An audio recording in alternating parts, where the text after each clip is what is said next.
Update, am I the a-hole for denying my wife sex? Original post. So I saw a story similar to this, but I want my own advice. So I'm 34 male and my wife is 32 female, and she had our baby girl who is now almost 3. Now our little girl turned 1. I asked my wife if she was ready for sex or any type of physical connection again, since we barely hug and barely cuddle or even kiss in almost a year. Yes, I do understand she was touched out. So a month later, I hired a babysitter to come 2 days a week. One night for date night, and another for my wife to just have the whole day to herself. I still do this. So I attempted to cuddle her, and she rejected it. She told me she didn't want that, so find some other way to get what I need. So that's what I did. I'm not cheating on her. One, because don't have the energy to do that. I mainly bought myself some toys, and I mainly don't need to cuddle. So now, if she wants a kiss, I give her a kiss but nothing more. If she wants a hug, then I'll give her one. And if she wants to cuddle, we don't. Because after I put our child down, I take a shower and go to sleep. We still do our date nights and all of that.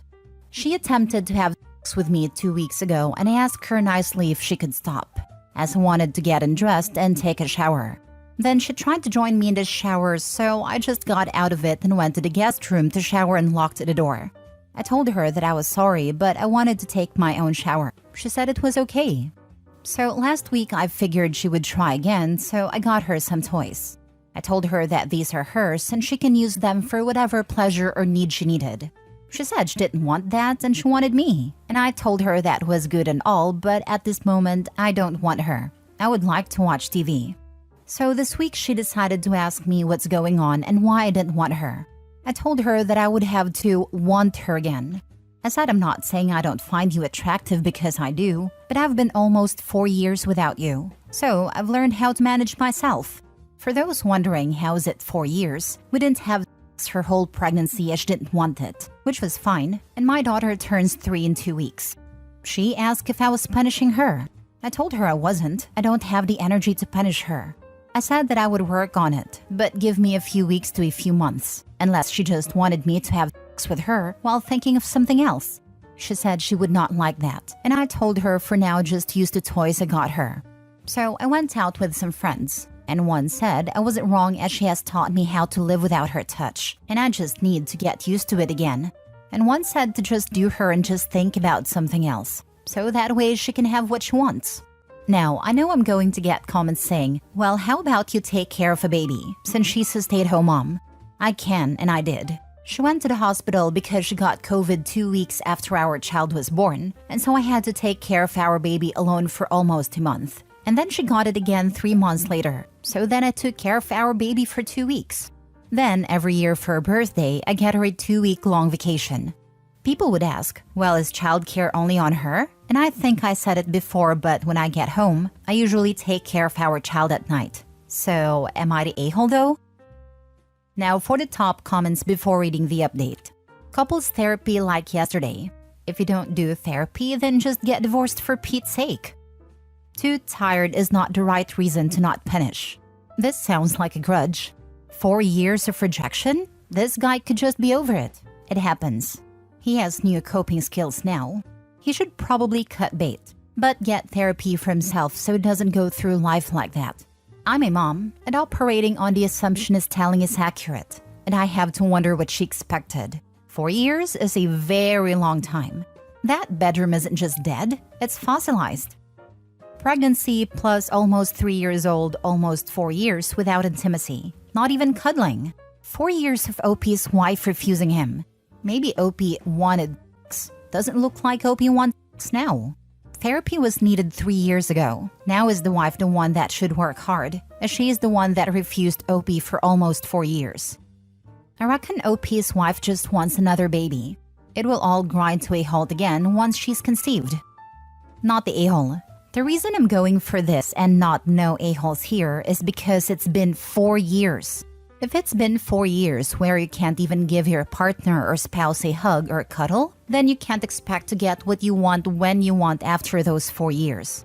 Might be a little biased because I had a conversation about this with my partner a couple of weeks ago. We have 3 kids. I understand being touched out, but I got some bad news recently and I couldn't even get a hug. She later told me that she just couldn't be bothered with a hug, so I just stopped being any type of physical with her. Being told you can't have a hug when you're crying by the person you love the most, and later being told it's because they couldn't be bothered, is soul-destroying. You can't ignore basic intimacy for years and expect things to be the same the moment you want that intimacy again.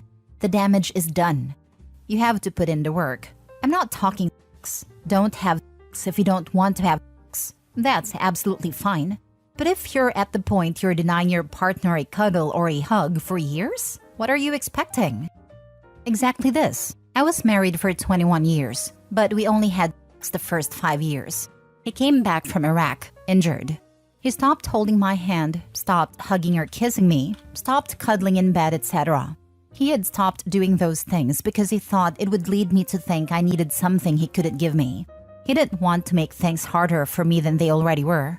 It devastated me. I told him I could live without sex, but not intimacy.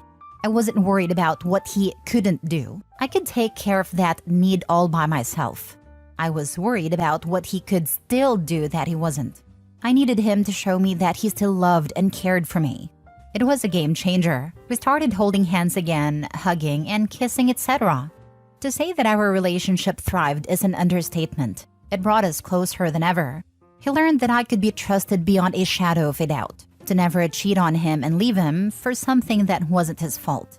I learned that he could be trusted to listen to my concerns and take them seriously. A man that can do that is very sexy to me. It was hell for a few years before we were finally able to come to terms with our new normal. But if it's already there, love will find a way.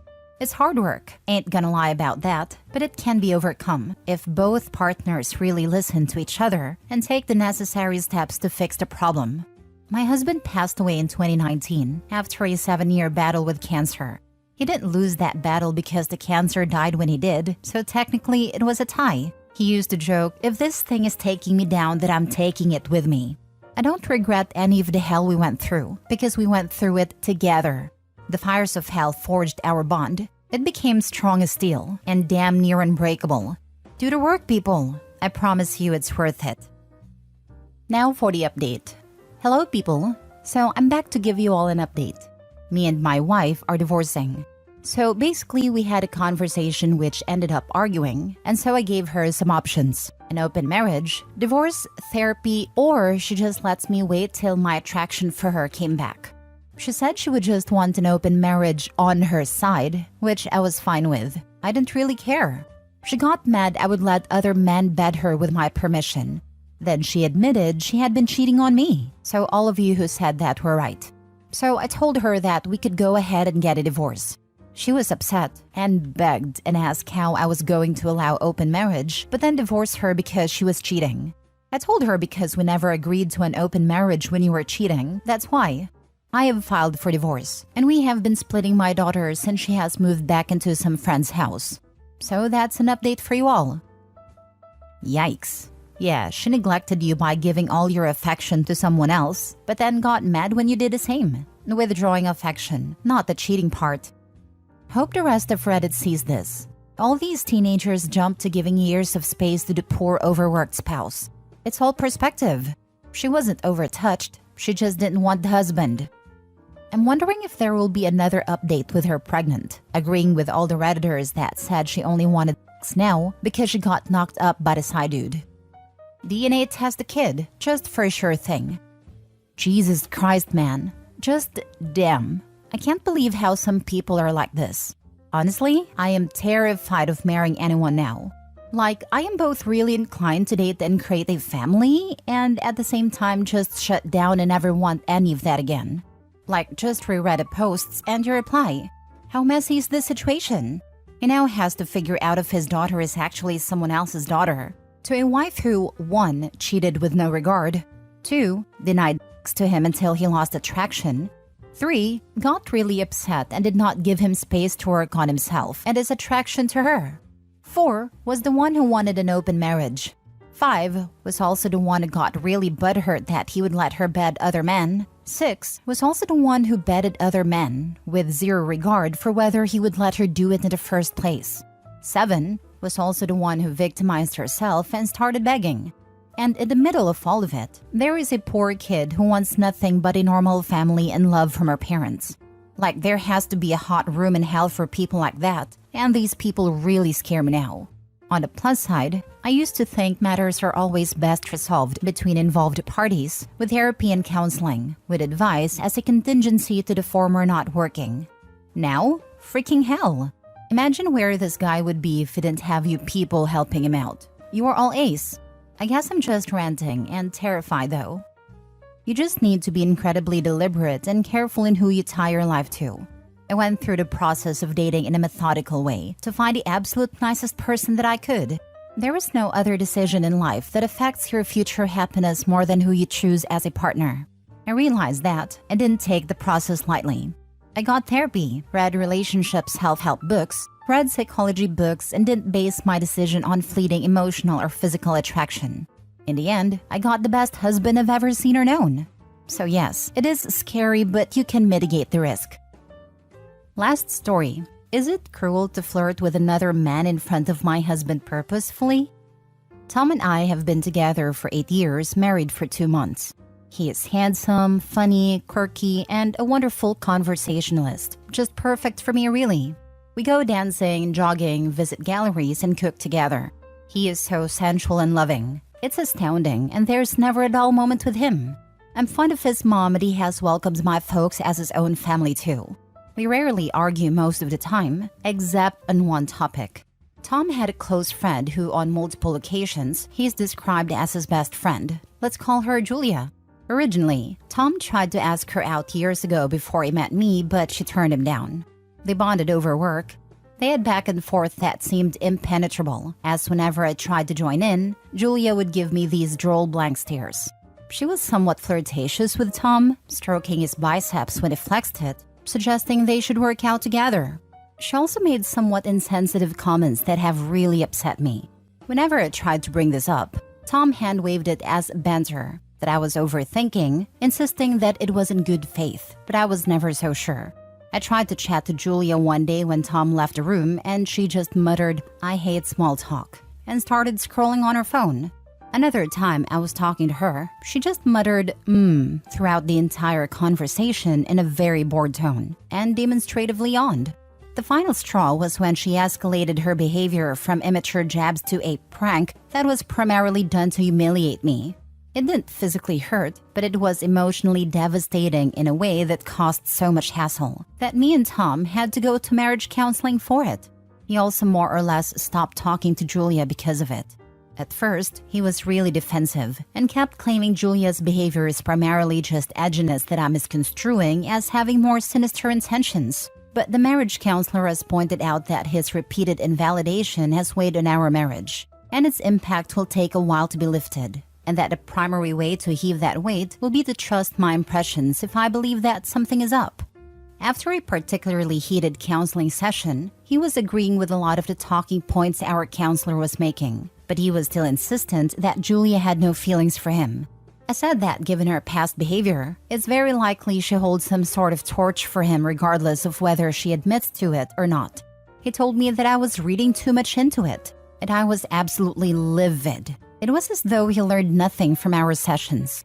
To put it across to him more aggressively, I waved over a stranger in fitness gear, complimenting his muscles. I asked him where he worked out, and when he answered, I told him we could meet up and work out together one day, with a wink. When he left, Tom was enraged and demanding that I explain myself.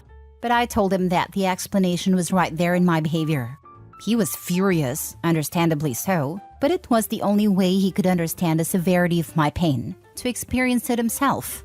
He then shouted that what I did was specifically done to flirt, whereas Julia was likely not intending that at all.